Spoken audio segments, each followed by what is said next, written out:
Good morning, everybody, and welcome to Letting Go in 2019. The reading is taken from The Language of Letting Go by Melody Beattie, copyright 1990. Today's reading is Letting Go in Love.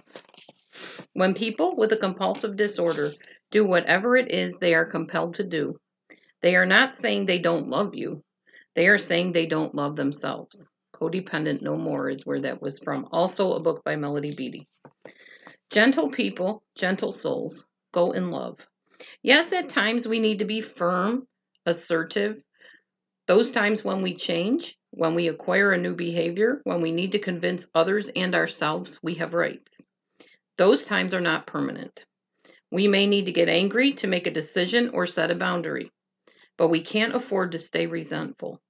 It is difficult to have compassion for one who is victimizing us, but once we've removed ourselves as victims, we can find compassion.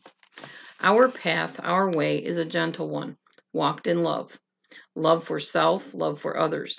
Set boundaries, detach, take care of ourselves, and as quickly as possible, do those things in love.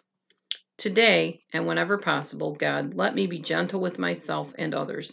Help me find the balance between assertive action taken in my own best interests and love for others. Help me understand that at times those two ideas are one. Help me find the right path for me. I like that reading a lot because that is exactly what I try to do in my life. I try to find that balance.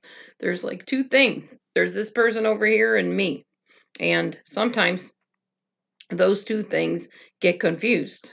When we are caretakers and we love people, we have to be careful that our boundaries are not being infringed on, but also that we're not being so withdrawn from the other person that we can't help if they truly need the help.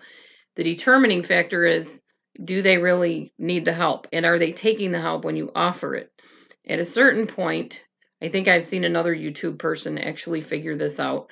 There's a certain point where you decide it's enough for you and you can't do it and you need to refer the person onward to somebody else. You can still be their friend. You can still be there for them to an extent if you choose to, but you're not compelled to, and you're not forced into a caretaking, unhealthy, imbalanced relationship or situation with that person. It's all up to each individual and each therapist and each coach and each whatever, whoever you are, to determine where that boundary line is for you. But the point is, you have to have a boundary line of some kind that is right for you. Nobody else can make that boundary line or set it for you unless you're unable to do it for yourself. For me personally, I make my own boundaries. I make my own choices. People can give me advice. People can rebuke me, correct me, criticize me, whatever. I really don't care. Ultimately, the choice is mine to make, and I make it. And that is my ideal for each person on YouTube and anybody that comes to me for help, is that they become autonomous enough to make their own decisions and their own choices and to find the balance between where one person starts and ends and where they start and end. Never to become enmeshed in an unhealthy bond, but also to be able to be interpersonally related and still yet be free. Thanks for watching, everybody, and stay tuned for the next Letting Go in 2019 tomorrow. See you then.